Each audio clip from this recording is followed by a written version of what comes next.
right now. This isn't tough. We send it to LeBron James. He's addressing the media here in Orlando. Yeah, I mean, I don't know, man. You know, we just, for us as a team, you know, as a unit, we just try to come and represent our team the best way we can and, you know, keep moving forward. Hey, LeBron, you're King James here, but we don't have kings in China. You're an emperor in China. Can you say, hi, I'm Emperor King James, but in Chinese? Can I'll teach you. Let me do that at the end. I'll take questions right now. I do promos and stuff afterwards.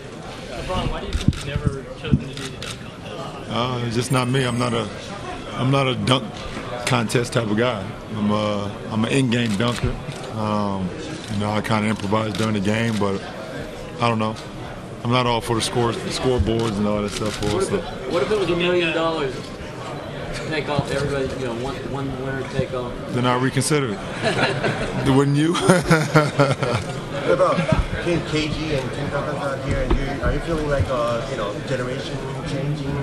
Well, I feel like you know, me and D-Wade was just talking about it. You know, as far as the All-Stars on our team, we got the most All-Stars, so we feel like the elder statesmen now. You know, not having KG around in our locker room, you know, not having Shaq, you know, the last couple of years. You know, it's been different, of course. You know, like you said, Tim Duncan and Jay Kidd, all those guys who've been a part of All-Star Weekend a lot. So, you know, we're just trying to hold it down for the younger guys. You know, us being the older guys now. But it's great to be a part of it. So you're taking the leadership role in this? I mean, everyone is a leader here, man. That's why, you know, they're part of All-Star Weekend. LeBron, you mentioned the joy in basketball again. What happened? You know, it's just loving the game again. That's what it's about. You know, I have a lot of fun with the game. You know, and I'm happy I'm back to that this year. And, you know, we're doing good things on the court. LeBron, besides your own, who has the sickest nickname in the NBA? Oh, man. There's a couple. You got Black Mamba, Durantula. Yeah. I mean, it's a few of them. You know, Durantula, you know, like you said, the Black Mamba is definitely one of them. I mean, I don't know, man. I would have to think about it. I would have to look at the list of names and go over the nicknames again and try to, you know, figure out who had some of the best ones. But you just said it. Those are two of the good ones. Ron, with so many games coming so fast, do you attribute that to why so many players are getting injured? I don't know. Honestly, I don't know. I mean, everyone knows their body.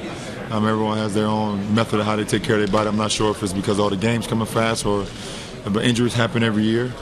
You know, you just try to prevent it. Try to be preventive. Try to take care of your body as much as possible. But I mean, it's tough. This is a tough season. You know, 66 games in 120 plus days. So, you know, it's tough for everybody's body. So I can see why some guys are getting hurt more often than usual. LeBron, are you looking? Your opinion to matter? I mean, you would always want rest, but I mean, with the lockout, you know, we were just excited to get back to the season. So, you know, it is what it is. LeBron, are you looking forward to ending the season with a trip to London? Yeah, it's gonna be fun. You know, the Olympics is gonna be unbelievable. I'm happy to be representing the USA team again, and looking forward to getting there. But what about Jerry Colangelo announced a pretty tough run-up to the Olympics with Brazil, Argentina, Spain? Are you not biting off a bit more than you can chew just before the Olympics? You know, it's all about competition. You know, we want to try to get better throughout the preliminary rounds, throughout the preliminary games, going against Brazil, going against all those other teams as well. So, you know, it's good to go against some of the best, even before you get into the brackets, you know, in the Olympic play. So, we see what happens. And what about Lord Deng? Because you'll be playing Great Britain for the first time in Manchester in July.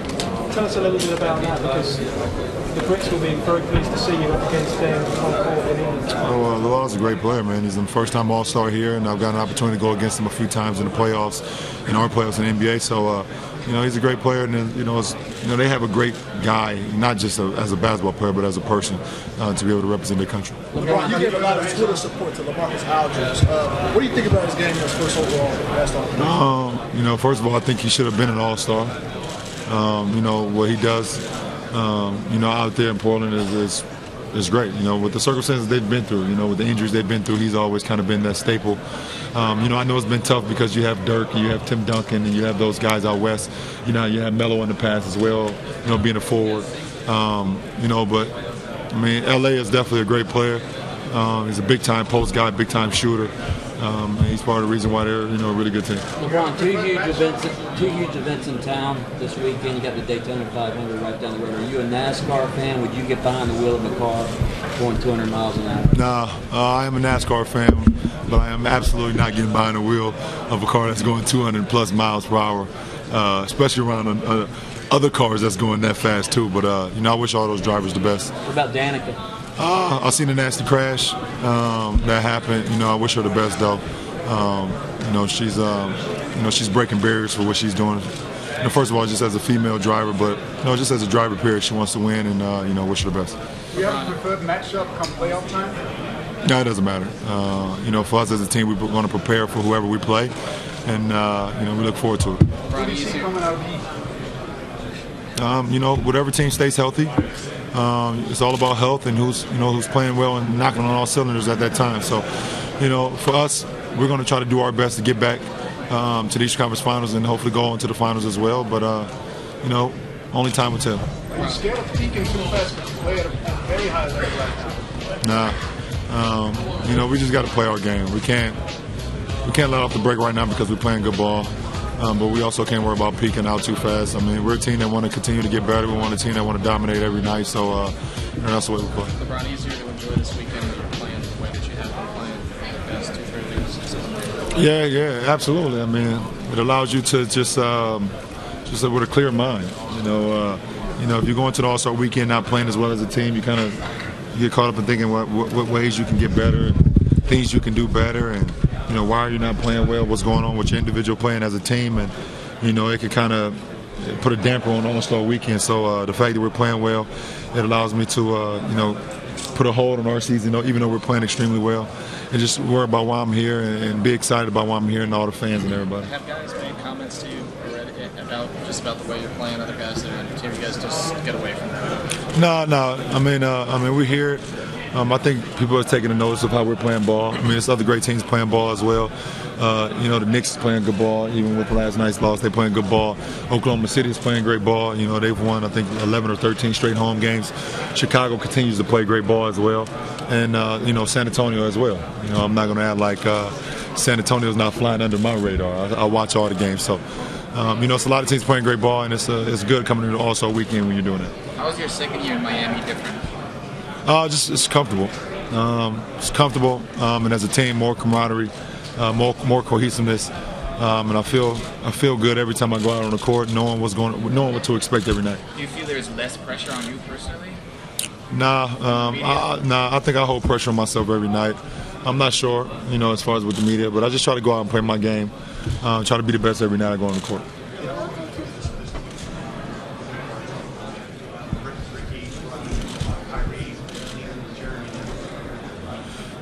They're great. We have, first of all, we have a lot of great point guards that's already established. And I can start all the way back from, to Jason Kidd, to Tony Parker, to Steve Nash's, and then you can go all the way to the, the CP3s, the Russell Westbrooks, the Rondos, the Derrick Roses, all these guys. Brandon Jennings is one of those guys as well that's trying to come up in the ranks as well. So, then you look at, like you said, the Ricky Rubio, the Kyrie Irvings, and Jeremy Lin is playing some good ball, Kemba Walker, so Brandon Knight out of Detroit. The point guard is a big position in our league, and if you have a good one, you have a good chance to win.